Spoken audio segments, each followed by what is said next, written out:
भारत माता की, भारत माता की, इनकलाब, वंदे। दोस्तों, माननीय सुप्रीम कोर्ट ने मुझे 21 दिन की मोहलत दी थी। मैं तहे दिल से सुप्रीम कोर्ट का शुक्रिया अदा करना चाहता हूं, बहुत बहुत। उन्होंने चुनाव प्रचार करने के लिए मुझे ये मोहलत दी थी। 21 दिन कल पूरे हुए। अब यहां से मैं सीधा तिहाड़ जा रहा हूं। ये 21 दिन मेरे लिए बहुत विस्मरणीय है। मैंने एक भी मिनट खराब नहीं किया। रात दिन 24 घंटे देश को बचाने के लिए प्रचार किया है। केवल आम आदमी पार्टी के लिए प्रचार नहीं किया, सारी पार्टियों के लिए प्रचार किया। बंबई भी गया, भिवंडी भी गया, हरियाणा भी गया, उत्तर प्रदेश भी गया, पंजाब भी गया, जमशेदपुर भी गया। जहां मौका मिला, जहां जिसने बुलाया, उसी के लिए प्रचार करने के लिए गया, देश बचाने के लिए। मेरे सामने देश था। आम आदमी पार्टी इंपॉर्टेंट नहीं है, आम आदमी पार्टी सेकेंडरी है, पहली हमारे लिए देश है। तो मैं दिल्ली के लोगों को कहना चाहता हूं, आज आपका बेटा दोबारा जेल जा रहा है, इसलिए नहीं कि मैंने कोई भ्रष्टाचार किया है, इसलिए कि मैंने तानाशाही के खिलाफ आवाज उठाने की जरूरत की है।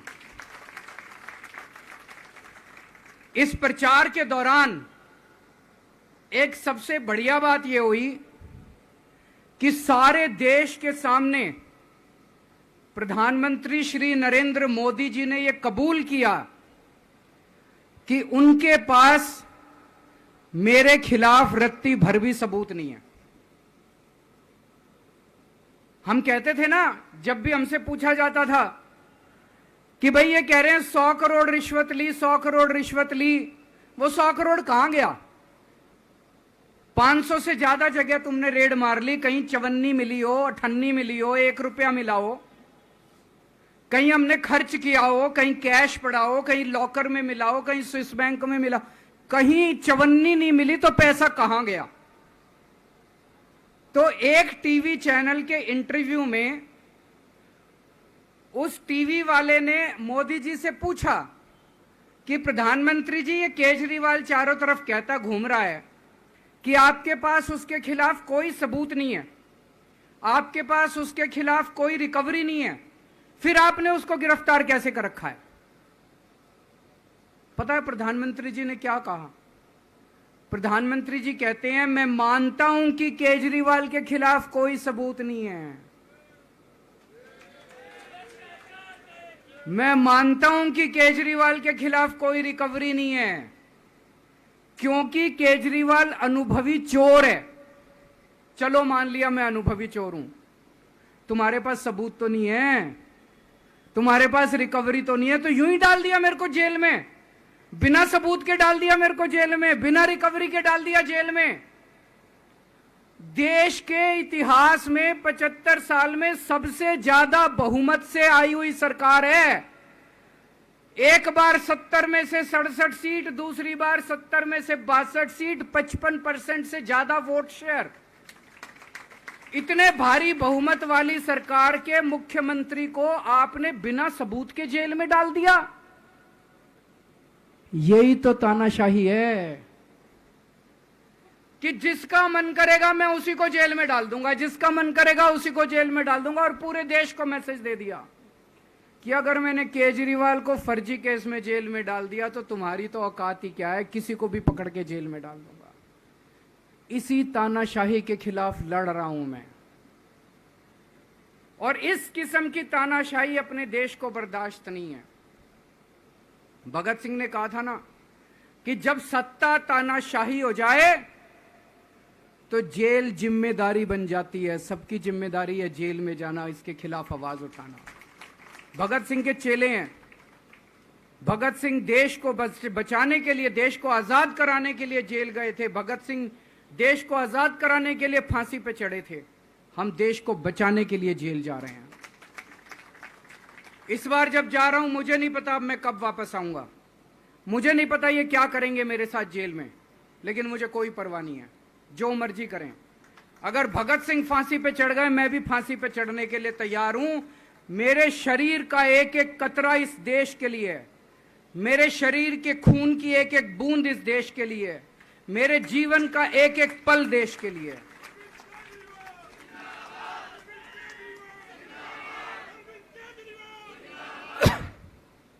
अभी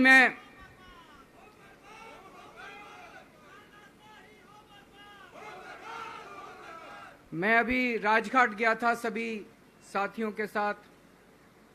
महात्मा गांधी की समाधि पे हम लोगों ने श्रद्धांजलि दी।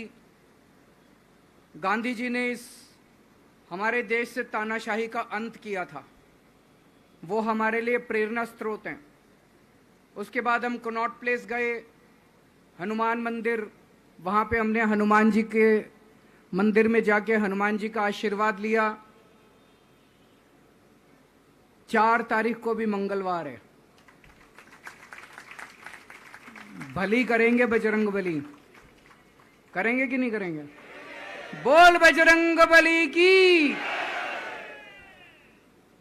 इनका नाश करेंगे, तानाशाहों का नाश करेंगे। अपने को किसी व्यक्ति विशेष से अपनी कोई दुश्मनी नहीं है, अपनी दुश्मनी तानाशाही से है, तानाशाही बर्दाश्त नहीं है अपने को। तो 4 तारीख को भी मंगलवार है और बजरंग बली का मेरे ऊपर, पार्टी के ऊपर बहुत आशीर्वाद है, देश के ऊपर बहुत आशीर्वाद है। मैं प्रार्थना करने गया था बजरंग बली को कि हे बजरंग बली, मेरे देश को बचा लो। अभी कल एग्जिट पोल आए हैं, मेरे से लिखवा लो, सारे एग्जिट पोल फर्जी हैं, बिल्कुल फर्जी हैं। एक एग्जिट पोल वाले ने राजस्थान में टोटल 25 सीट है, उसमें 25 में से 33 दे दिए उन्होंने बीजेपी को। ऊपर से आया होगा भाई बीजेपी को ज्यादा देने हैं, तो उसने कहा मोदी जी क्या याद रखोगे आप भी, आपको 25 में से 33 दे दिए। तो पूरा का पूरा फर्जी है, पूरा एग्जिट पोल फर्जी है। लेकिन असली मुद्दा ये है, इनको गिनती से 3 दिन पहले फर्जी एग्जिट पोल कराने की क्या जरूरत थी, ये समझने वाली बात है। मेरे को भी समझ नहीं आया, कई सारे लोगों की कई सारी बातें चल रही हैं। एक ये चल रहा है कि इन्होंने मशीनों का घोटाला कर दिया, लेकिन मैंने संदीप पाठक को भी बोला है और मैं सारे इंडिया गठबंधन की पार्टियों को बोलना चाहता हूं, अपने अपने काउंटिंग एजेंट को बोल दो, पूरी तरह से सतर्क रहे।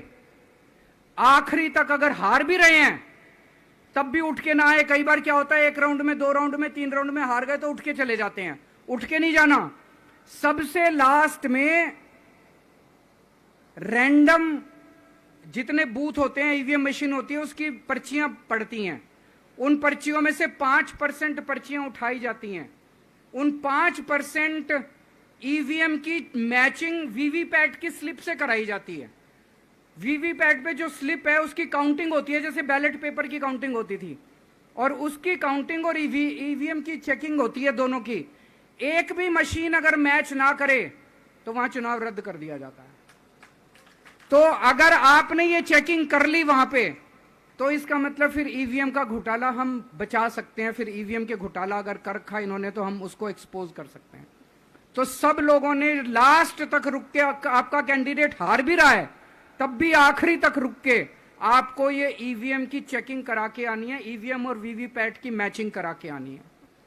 एक थ्योरी ये चल रही है कि इन्होंने इतना ज्यादा सीटें इसलिए दिखाई क्योंकि इनके लोगों ने शेयर मार्केट में इन्वेस्ट कर रखा है, और कल जब शेयर मार्केट खुले तो बम्पर होगा, तो ये अपने शेयर बेच बाच के खुद तो निकल लेंगे। बाकी एक थ्योरी ये चल रही है कि अफसरशाही पे दबाव डालने के लिए अगले 3 दिन में अफसरों से उल्टे सीधे काम कराने के लिए एक माहौल बना दिया गया। भाई आ तो हम ही रहे हैं, तो हमारी बात मानो, उल्टे सीधे काम करो, काउंटिंग में गड़बड़ कराएंगे, सब कुछ करेंगे, लेकिन फिर से मैं कह रहा हूं, अपने को, अपने काउंटिंग एजेंट, एआरओ, सब आरओ, सब लोगों को अपने को ट्रेन करके भेजना है और अपने को चौकन्ना रहना है। बाद में हम कहते रहे इन्होंने ये कर दिया, उसका कोई फायदा नहीं होगा, अभी अपने को चौकन्ना रहना है। एक थ्योरी ये चल रही है कि अगर इन्होंने कल ही कम सीट दिखा दी होती एग्जिट पोल वालों ने, तो हो सकता है कि इन दोनों के खिलाफ आरएसएस में और बीजेपी में कल ही बगावत शुरू हो जाती, 4 तारीख तक इंतजार ही नहीं होता, हो सकता है। तो कई सारी थ्योरी चल रही हैं, लेकिन अपने को सतर्क रहना है, चौकन्ना रहना है। मेरा अपना मानना है कि 4 तारीख को इनकी सरकार नहीं बन रही है। ये एग्जिट पोल से घबराने की जरूरत ही नहीं है, माइंड गेम है इनका, माइंड गेम खेल रहे हैं। आपको डिस्करेज करने के लिए, डिप्रेशन में डालने के लिए बिल्कुल नहीं जाना। आप उससे जाओ कि आप जीत रहे हो, आप अपने उस कॉन्फिडेंस से जाओ कि आप जीत रहे हो, और आखिरी तक आपको बैठे रहना है, किसी भी हालत में बैठे रहना है आपको। हमें हर एक को लड़ना पड़ेगा। ये चुनाव किसी पार्टी का या किसी नेता विशेष का नहीं है, ये चुनाव इस देश को बचाने के लिए है, इस देश में जनतंत्र को बचाने के लिए है। जिसके लिए भगत सिंह, गांधी जी, सब लोग लड़े थे, वही माहौल आज है। जिस तरह से हमने अंग्रेजों को हटाया था, आज इस सत्ता को अपने को हटाना है। तो मैं सभी आप सब लोगों का, सभी साथियों का बहुत बहुत शुक्रिया अदा करना चाहता हूं। बहुत साथ मिला आप लोगों का इन 21 दिनों में। अब जब भी मैं लौट के आऊंगा फिर मिलेंगे आप लोगों से, तब तक के लिए अलविदा।